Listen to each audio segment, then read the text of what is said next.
Wednesday dawned with an ominous shadow over Abuja, as dark rumors of a malevolent figure enveloped in sinister black smoke spread through the city.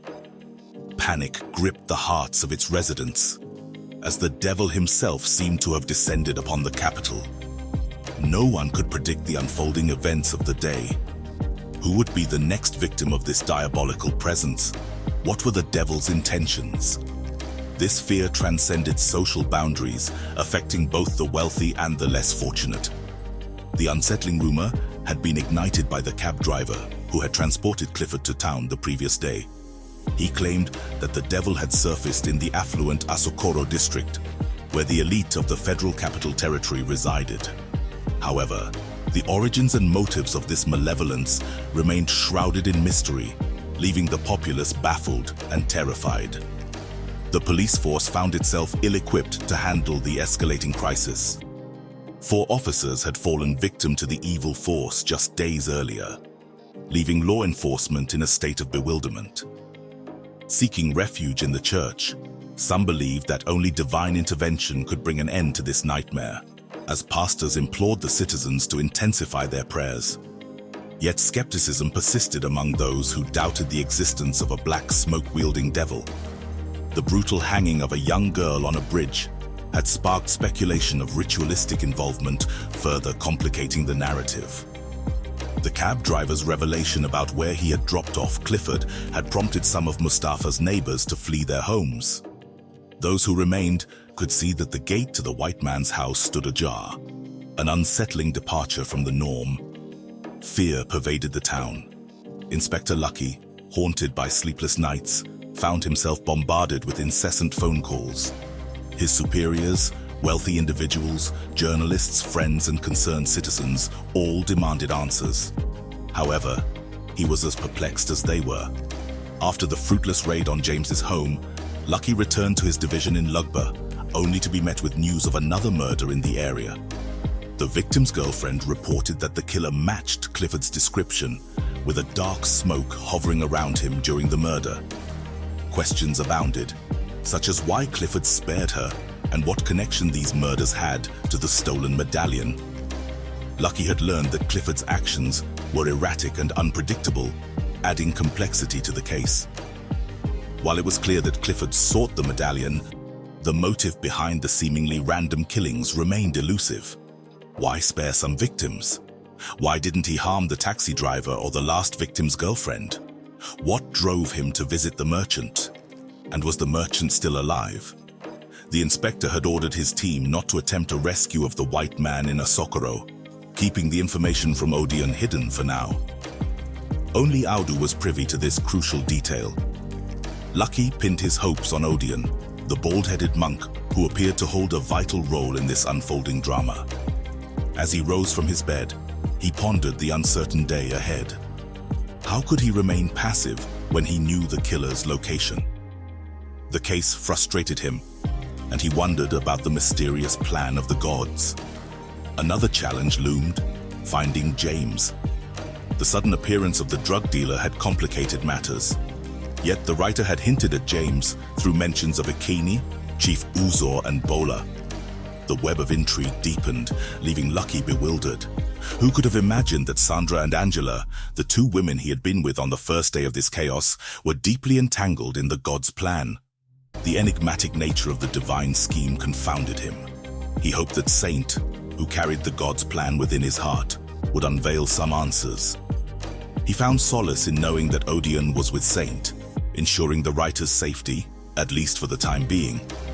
Today, Lucky had to meet Chief Uzor in Asokoro, hoping to leverage the millionaire's influence in the search for James. He would also visit Clifford's current residence, possibly bringing Odeon along. He had arranged to rendezvous with Rotimi in town before heading to the chief's house. As he dressed and prepared to leave, his wife watched him with a mixture of concern and dismay, knowing the immense burden he carried in the face of these unexplainable and perilous events.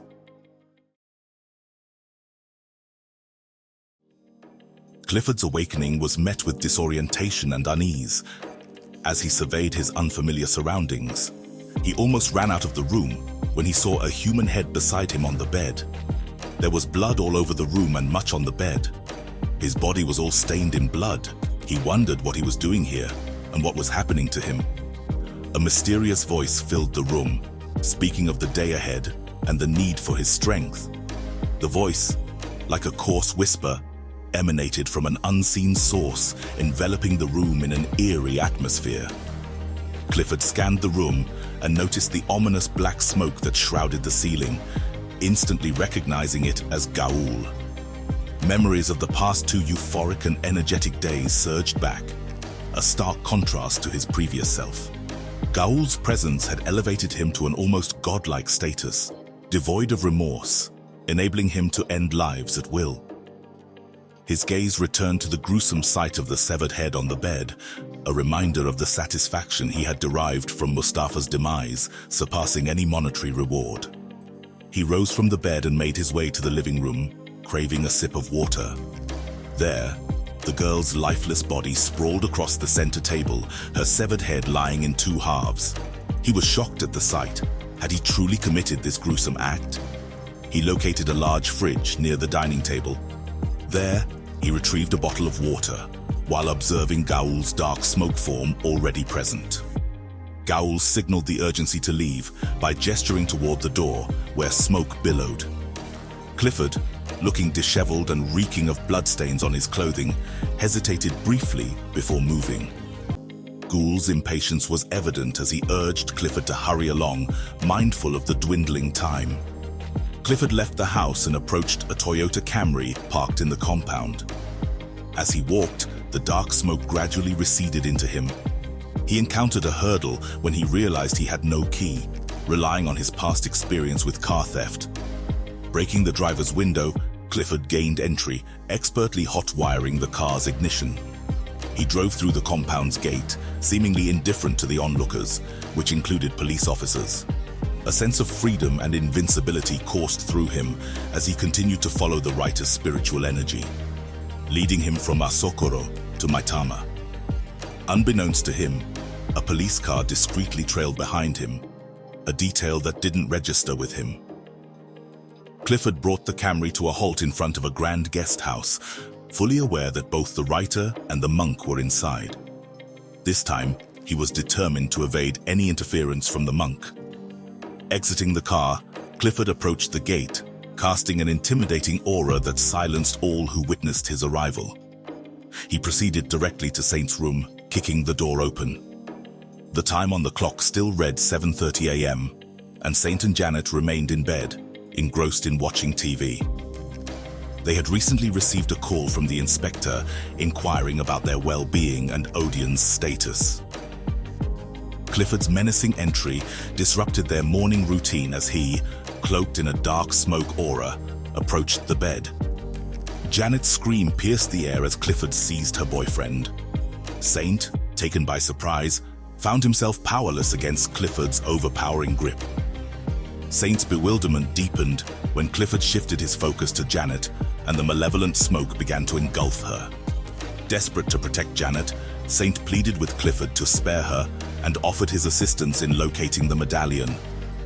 Clifford's hoarse voice, now devoid of menace, demanded his cooperation, and Saint readily agreed, prioritizing Janet's safety. Ghaoul withdrew from Janet, who collapsed unconscious onto the floor, while Clifford dragged Saint out of the room. Outside, the police car that had followed Clifford from Mustafa's residence had come to a halt. Officers Audu and his colleague witnessed Clifford forcibly removing Saint from the building. Audu wondered about Odion's absence, pondering Inspector Lucky's assertion that the monk had deterred Clifford from violence the day before. As he contemplated the situation, the officer in the driver's seat instinctively exited the car, brandishing his gun and firing a shot at Clifford. The bullet grazed Clifford's shoulder as he struggled to push Saint into the car. In a frenzy of rage and speed, Ghaoul separated from Clifford and vanished into the police officer, whose body disintegrated into fragments. Audu, observing his colleague blow to pieces from a distance, fled the car in terror. The dark smoke lingered around the police car briefly before returning to Clifford. Without delay, Clifford entered the car and sped away. Though the wound on his shoulder was merely a scratch, Ghaoul's displeasure was evident.